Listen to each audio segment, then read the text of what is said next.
हंगामा।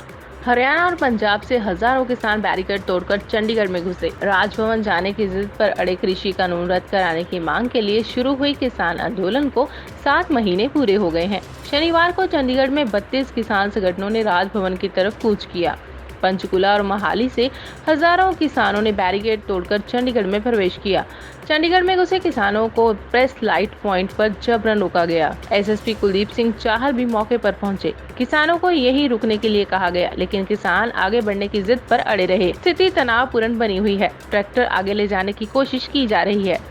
डीसी मनदीप सिंह बराड़ भी मौके पर पहुंचे। उन्होंने प्रेस लाइट पॉइंट पर ही किसानों से ज्ञापन लिया है और उन्हें आश्वासन दिया कि वह इसे प्रशासन वीपी सिंह बदनौर तक पहुंचाएंगे। उन्होंने सभी से शांति की अपील की है। कोटकपुरा गोलीकांड।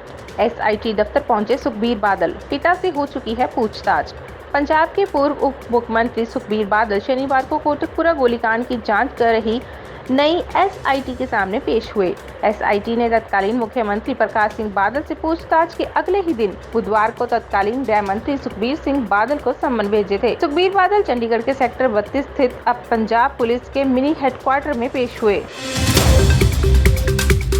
ड्रग तस्करी। अंतर्राष्ट्रीय दिवस पर पीएम मोदी का संदेश। कहा, नशा ना तो अच्छी चीज ना ही स्टाइल की अभिव्यक्ति। प्रधानमंत्री ने ट्वीट कर कहा, अंतर्राष्ट्रीय मादक द्रव्य निषेध दिवस पर आज मैं उन सभी लोगों की सराहना करता हूं जो जमीनी स्तर पर नशे से समाज को मुक्त कराने के लिए काम कर रहे हैं। जीवन बचाने के लिए ऐसे सभी प्रयास महत्वपूर्ण है। आखिरकार नशा अपने साथ अंधेरा, बर्बादी और तबाही लेकर आता है। Delta plus variant. भारतीय चिकित्सा अनुसंधान परिषद के पूर्व वैज्ञानिक रमन गंगाखेडकर का कहना है कि डेल्टा वेरिएंट को वेरिएंट ऑफ कंसर्न की श्रेणी में रखा गया है और ये वेरिएंट बहुत तेजी से फैल रहा है। उन्होंने आगे कहा कि अगर डेल्टा वेरिएंट चिंता का विषय है तो डेल्टा प्लस वेरिएंट को भी इसी श्रेणी के तौर पर देखना चाहिए। Oxygen report. सुप्रीम कोर्ट की सुनवाई में दिल्ली सरकार पर क्या पड़ेगा असर? कमेटी के 2 सदस्यों की असहमति कितनी है जरूरी? ऑक्सीजन ऑडिट कमेटी की अंतरिम रिपोर्ट पर विवाद गहरा गया है।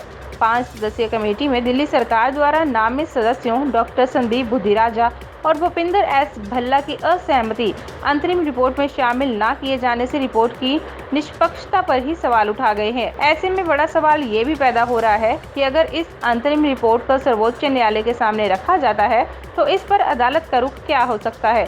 इस मामले पर सर्वोच्च न्यायालय में 30 जून को अगली सुनवाई होगी। फर्जी टीकाकरण का खेल।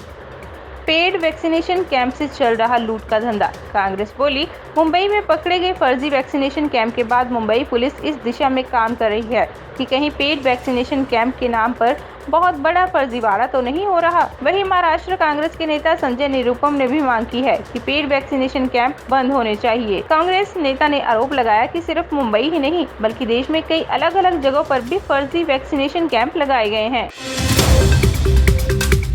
पूर्व मुख्यमंत्री देवेंद्र फडणवीस पुलिस हिरासत में। महाराष्ट्र में आरक्षण का मुद्दा एक बार फिर चर्चा में है। मराठा आरक्षण की मांग को लेकर भाजपा लगातार सरकार पर दबाव बना रही है। इसी कड़ी में आज नागपुर में ओबीसी आरक्षण की मांग को लेकर प्रदर्शन कर रहे भाजपा नेता और पूर्व मुख्यमंत्री देवेंद्र फडणवीस को पुलिस ने हिरासत में लिया है। फडणवीस के साथ सैकड़ों कार्यकर्ताओं को पुलिस ने पकड़ा है। बता दें कि मराठा आरक्षण को लेकर सुप्रीम कोर्ट ने बड़ा फैसला सुनाया था। सर्वोच्च अदालत ने शिक्षा और नौकरी के क्षेत्र में मराठा आरक्षण को असंवैधानिक बताया।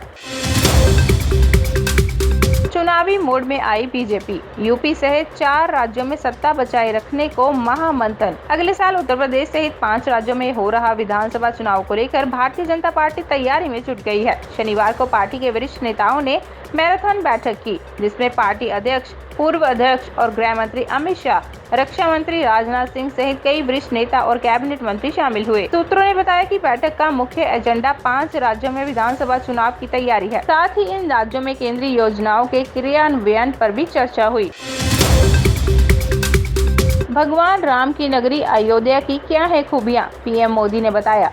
प्रधानमंत्री नरेंद्र मोदी ने शनिवार को उत्तर प्रदेश के मुख्यमंत्री योगी आदित्यनाथ के साथ अयोध्या विकास परियोजना की समीक्षा की और कहा कि राम की इस नगरी को आध्यात्मिक और वैश्विक पर्यटन स्थल केंद्र के साथ ही एक टिकाऊ स्मार्ट शहर के रूप में विकसित करना है। प्रधानमंत्री ने कहा कि अयोध्या को हमारी उत्कृष्ट परंपराओं, सर्वश्रेष्ठ विकास परिवर्तनों को प्रदर्शित करना चाहिए।